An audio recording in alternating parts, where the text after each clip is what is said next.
We're going to be learning a brand new skill now, and that's called how to make a rabbet. So we're over at the router table here, and I'll zoom you in so you can see what we're doing. But we need to cut a rabbet in our parts, and what the rabbet is going to do is this. It's going to leave a routed out section out of the base of your project where your plywood bottom can fit in. And what that plywood, that little rabbet will do is it'll fit in the plywood so that it just fits in there a little bit under the edge of this thing, and that way it will hide the joint later on when we go to put this in place. So what we're doing now is trying to do this little rabbet cut around the bottom of the box. And it's a very simple cut. You just want to make sure you do it before you cut your parts into all of their little tiny parts. The little sides are only 4.5 inches wide, which means you'd be pushing a tiny little part through like this. That would not be safe. So in our order of operations on this project, we want to make sure that we do the rabbet before we cut it into our smaller little parts. So that's what we're going to do now. So I have this piece that will become both of the small sides, and then this piece which will become both of the long sides. Now, we're going to be using a bit that's like this inside of the router, and this will just cut out a small little L-shaped section out of our board. Okay? In other words, what we're doing is this. We're making a little cut that's going to do this. Okay? And that's going to be called a rabbet.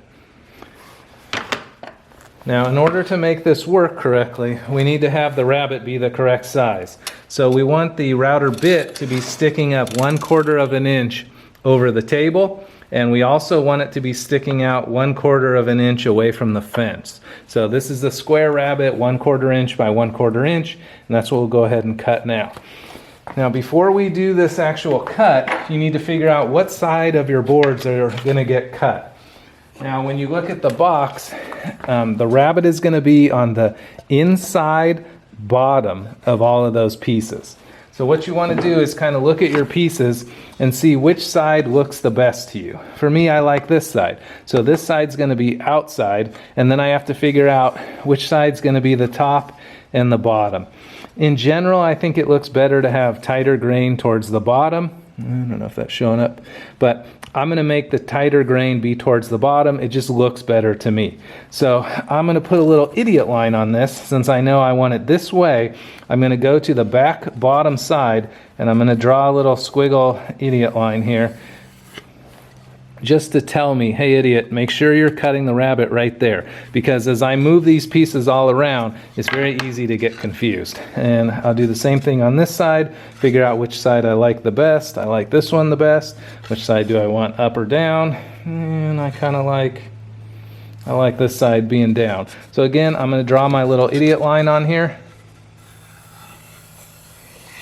and that just tells me make sure you rabbet right on the line. Okay?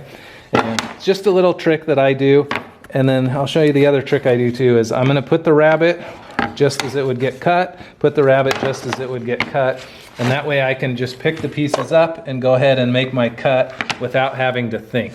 The more you can idiot-proof all of your work, the less mistakes you're going to make and the more time you're going to save yourself. So try to get into these good habits of idiot-proofing every single thing you can, because you're going to start wanting to move fast, you're going to be distracted, sometimes you'll put a project down in the middle of something, and everything you can do to make it idiot-proof is going to help you along the way.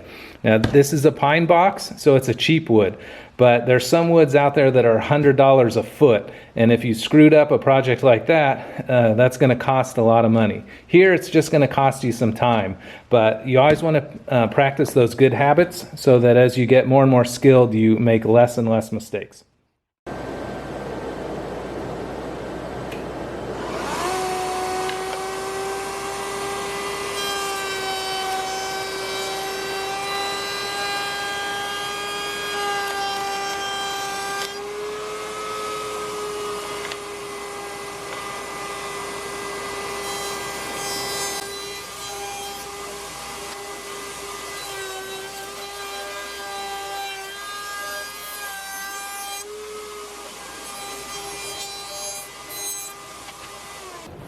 Now, it's always a good idea to run your boards through twice. The rabbet cut is kind of a big cut, and it's not uncommon to have little spots that get missed. So that's why you always see me running it through twice whenever I do a rabbet.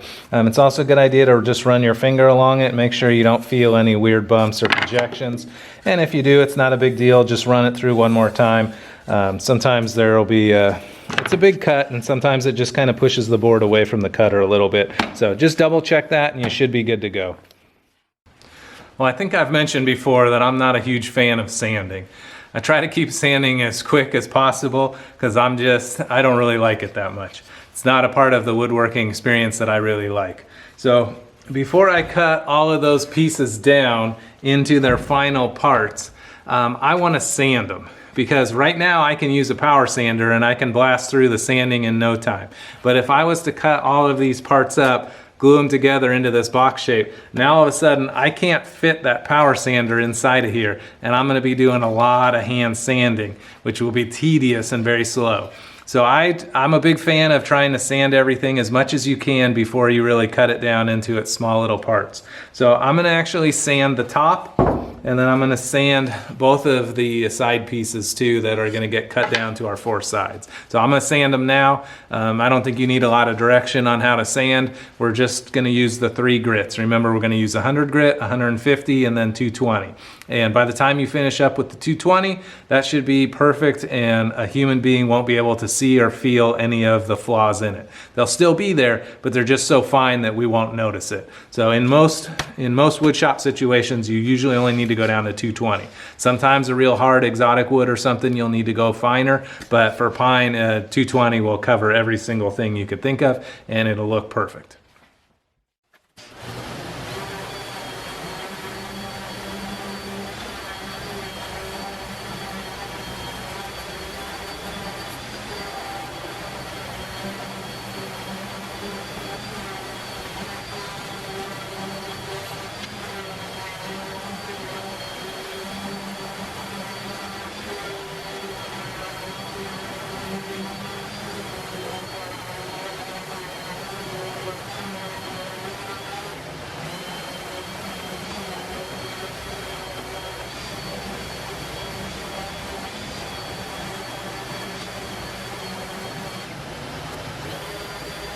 We got our pieces all sanded up and everything's ready to be cut to our final dimensions. We've got our rabbet in the bottom, it's ready to go. You can see the little rabbet section there. So everything's ready.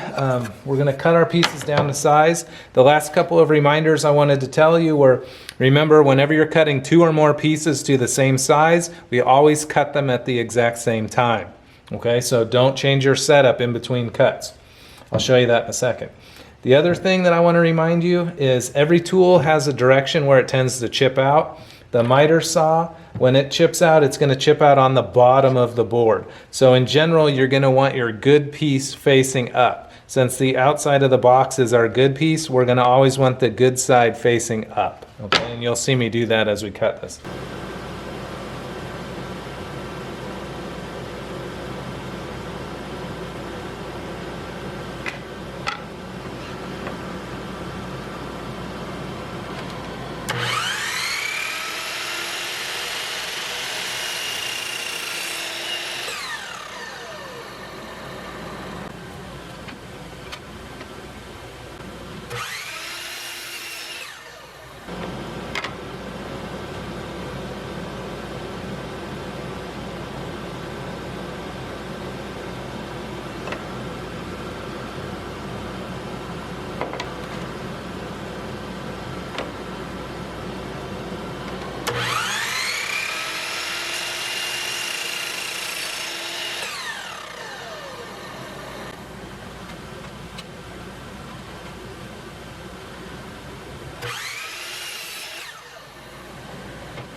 I think you probably noticed right at the end there, when I was cutting that tiny little piece there, that would be very, very close for my fingers to be. My fingers should be no closer than way over here. So this one's way too close to hold with my hand. So we made this special hold down stick that we use. It's a very simple idea, and it just holds it down so that our fingers aren't involved. It still may grab the piece, but it's just going to suck it out from under the hold down stick, and it keeps our fingers from being in any danger. So make sure you're not going to hold some tiny little piece like this.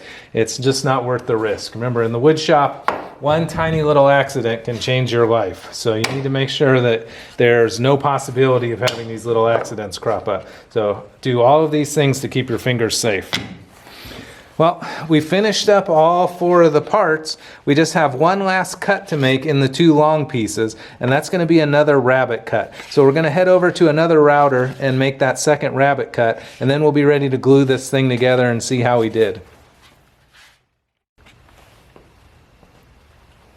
Well, we're over at the router again to make our second rabbeting cut. And just like the first one, this one's going to be set up 1/4 of an inch higher than the table. But unlike the other one, this one's going to be 1/2 of an inch out from the fence. Now, you could measure all of that, but one of the things that I want to do is stress idiot-proofing everything. And math is a fantastic invention. It's wonderful. And without math, we would be so much farther behind technology-wise than we are today. But if we can avoid math in the shop, it's a good idea to avoid it. We use it all the time, but if you can avoid it, try to avoid it, because you know how easy it is to make little mistakes when you're doing math, you know, forgetting to carry a 1 or changing a minus sign or not reading your writing perfectly and you get confused. So if we can eliminate the math from something, we always try to. In this case, I'm going to idiot-proof it without using the math. So we want 1/2 of an inch because we want this side piece to fit into the front rabbet. Okay, this will have a rabbet and this will fit into that rabbet. But we can idiot-proof it by simply taking our little side piece, going up to the router cutter, and then I'm going to adjust my fence just a little bit so that I have a little bit of cutter sticking out.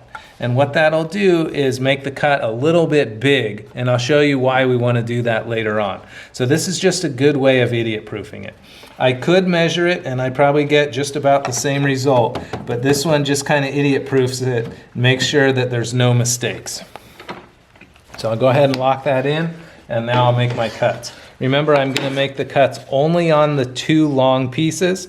And if you can see the rabbet, you're doing it wrong. The rabbet should be facing down into the table. So I'm going to run this one through once like this, and then I'm going to flip it around and run it through once like this.